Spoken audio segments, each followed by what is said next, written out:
talk a lot about what we can learn from indigenous people around the world about having sustainable lives and landscapes.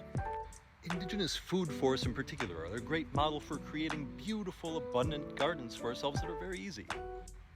But today, Juneteenth, is a great day to talk about what we can learn from African American contributions to the topic. And the first lesson is simply how these gardens just make a lot of sense for the gardeners.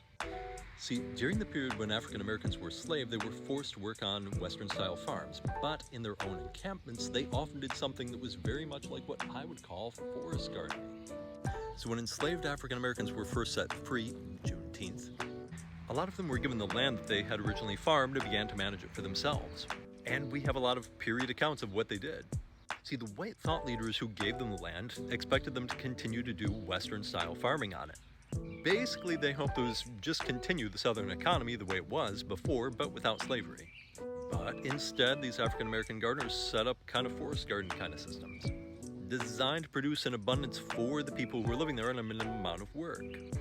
White intellectuals of the time from the North and the South complained that these African Americans were using the land to build family and community sovereignty and self-sufficiency in a localized economy instead of self-exploiting on the land in order to make rich people richer. Nobody was hiding anything. That was literally the justification they used in taking back and confiscating the land from all the African Americans and giving it back to white plantation owners, then forcing the African Americans to go back to work on that land as sharecroppers. So if your goal as a gardener isn't to exploit yourself, but to build community and family sufficiency, then we can learn a few things by paying attention to what they were doing. One, I don't know how much I say this, but they treated the outdoor space like it was a living space. Western gardening is like, you have a lawn here and you got the vegetable garden here. It's a work garden, it's vegetables, you work those vegetables. These gardens were living spaces. And one of the absolute best things that we can do to get the most out of our gardens and have the most productive gardens is to emulate that. Second, what do I always say? Integrate rather than segregate.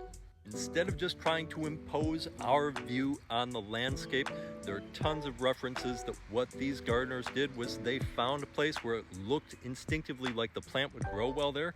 They planted the plant there.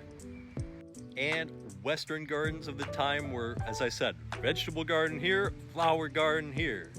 White visitors of the time absolutely did not get these gardens because they integrated in their ornamentals, their fruit trees, their vegetables, all in together. Everything had a purpose and everything was in the right place for the plant. And they integrated into their lives using what I would call relative location. One example to get referenced a lot are what they called scrub bushes or scrub plants. They plant plants with scrubby leaves like this borage here in the places where they would go outside to wash their dishes in scrub pots and pans. By the outhouse, they plant large soft leaves, things like hollyhocks and marshmallow. People, this is like 95% of permaculture right there. So being raised in gardens like that, it is not at all surprising that African Americans were some of the best innovators for sustainable agriculture. I mean, we're talking about the people who had an insider's knowledge of how effed up the American food system was. So of course, George Washington Carver was one of the first people to really talk about making American agriculture sustainable. When I talk about using polycultures, when I talk about using nitrogen-fixing plants that pull nitrogen from the atmosphere and put it back into the soil, this guy was on that way before anybody else. And he was a hero to this guy, Booker T. Whatley. This is the guy who coined the term regenerative agriculture. So whenever you see a TikTok about regenerative gardening or regenerative agriculture, thank this guy, Booker T. Whatley. One of the core concepts of permaculture is using design to solve problems and make things easy and sustainable, and Booker T. Whatley was one of the first people to actually publish designs with that goal in mind. He was one of the first to pioneer and promote U-pick operations, an absolute essential to modern permaculture. And he pioneered and promoted community-supported agriculture programs. All the rest of his 10 commandments of regenerative agriculture are as clever today as they were back then.